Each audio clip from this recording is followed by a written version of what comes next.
안녕하세요. 행정 전문가 김현 행정사입니다. 네. 제가 오늘 준비한 영상은요, 가족 간에 부동산을 거래하거나 분양권을 서로 거래하는 경우가 많은 것 같습니다. 이런 경우에 그 시세, 거래 가액에 관한 부분이라든가 입증 자료를 제대로 준비하지 못해서 가족 간에 임의적으로 이제 계약을 부동산이라든가 분양권 계약을 했는데 행정처분, 다시 말하면 과태료 처분이 나와서 찾아오시는 분들이 많아서 이 부분에 대한 영상을 좀 준비를 해봤습니다. 네. 예를 들면 이런 경우가 있죠. 부모님이 해당 부동산을 자녀한테 매매 형식이라든가 뭐 증여 형식 어떤 형식이든 그를 넘기는 경우가 있습니다. 보통은 이제 매매 형식을 취하는 경우가 많이 있겠죠. 아니면 또는 분양권 같은 경우에도 거래를 하는 경우가 있겠죠. 이랬을 때 해당 구청이나 이제 시군구의 이제 담당 토지정보과 담당 공무원들은 실질적으로 특수관계인이라는 이런 내용 때문에 실질적으로 거래 내용이 있는지 아닌지 팩트, 정확한 입증 자료가 있는지를 정확하게 확인합니다. 그리고 그 가족 간에 정한 이 시세가 거래 가액이 적정한 건지 아닌지를 이제 검토를 하게 되는데요. 근데 대부분 가족 간에 이런 거래가 했을 때 담당 토지정보과 공무원들은 항상 의심을 할 수밖에 없습니다. 더군다나 부동산에 관한 거래 내역이라든가 이런 부분이 없으면 더욱더 의심을 하시고 그에 관련해서 행정처분, 다시 말하면 과태료 처분을 할 수밖에 없습니다. 공무원 입장에서는 일개 민원인들의 여러 가지 그런 사정들을 다 들어줄 이유가 없겠죠. 왜냐하면 본인이 재량권을 행사를 했을 때 그에 따른 부담이 많죠.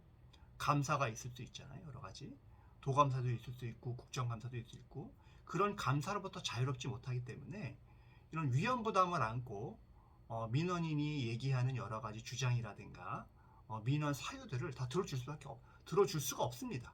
그래서 담당자들은 가장 속편한 게 그냥 과태료 처분을 내려버릴 수밖에 없는 거예요.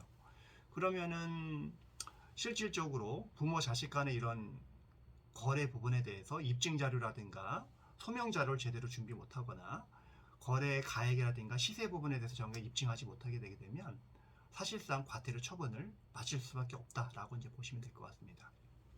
그래서 이런 부분들은 이제 처음부터 계약을 할 당시부터 저희 같이 이제 전문 행정사들을 이제 찾아오시면 그 부분에 대해 큰 도움이 될 수 있는데요. 왜 저희한테 찾아와야 되냐면 중개사 같은 경우에는 중개법상 중개를 전제로 해야지만 여러 가지 계약서라든가 이런 걸 작성할 수가 있지. 이런 게 중개 행위가 없이 직거래에 관한 부분들은 중개사가 직접적으로 거래 계약서를 쓰게 되게 되면 행정사법 위반 또는 변호사법 위반이 될 수가 있습니다. 뭐 이런 부분이 많아서 공인중개사분들도 형사처벌 받은 부분이 굉장히 많으십니다.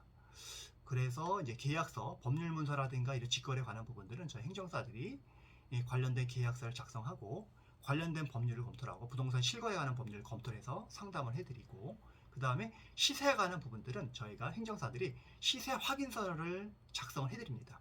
시세 확인서는 현재 법원에서 주로 많이 쓰이는 부분이 이혼 소송할 때 그 해당 부동산에 대한 시세를 확인할 때 저희 행정사들의 시세 확인서를 제출하도록 되어 있고요. 개인회생 파산이라든가 이럴 때 할 때도 이제 법원에서 많이 요구를 하고 있습니다. 그래서 이런 부분에 대해서 저희가 계약서를 작성해드리고 그 다음에 그 가족 간의 거래에 관련된 내용들 스토리가 있을 거죠. 왜 그거를 이제 가족 간에 거래해야 되는지 이런 부분에 대해서 저희가 사실 확인서도 작성을 해드리고 시세에 관한 부분도 저희가 시세 확인서 작성을 해드리고 계약서도 작성해드리고 이런 부분에 대해서 담당자 찾아가서 사전에 이런 자료를 기초로 해서 저희가 민원 상담이라든가 그분들한테 상의를 통해서 사전의 문제를 행정처분이 발생될 수 있는 여지를 없애드리고 그런 다음에 충분하게 이런 내용을 검토를 해서 저희 행정사가 작성한 거래계약서, 사실관계 확인서라든가 시세 확인서 이런 거를 충분하게 준비를 해서 담당자한테 분양권이든 부동산 거래 계약이든 관련해서 거래 신고를 하게 되게 되면은 이후에 문제가 없을 수 있는 부분도 크고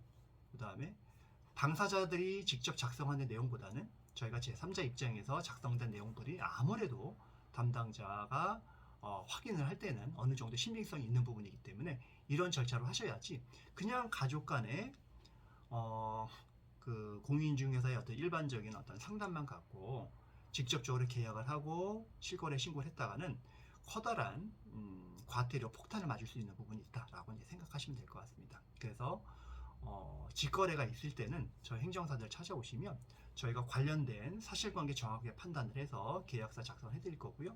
시세에 관한 부분들은 저희가 시세 확인서 작성해 드릴 거고, 거래에 관련된 여러 가지 이제 사유나 이런 부분도 저희가 거래 사유서, 거래 확인서 같은 거, 사실 확인서 저희가 작성을 해드려서 충분하게 소명 자료를 만들 수 있는 자료를 기초로 해서 부동산 거래 신고를 하게 되게 되면 차후에 부동산 실거래를 법 위반의 부분에 대해서 과태료 처분을 받지 않을 수 있는 가능성이 개연성이 굉장히 높을 수 있다라는 부분을 말씀드리고 싶어서 오늘 이 영상을 준비를 해봤습니다. 네, 그래서 좀 도움이 되셨다면 좋아요, 구독 부탁드리고요.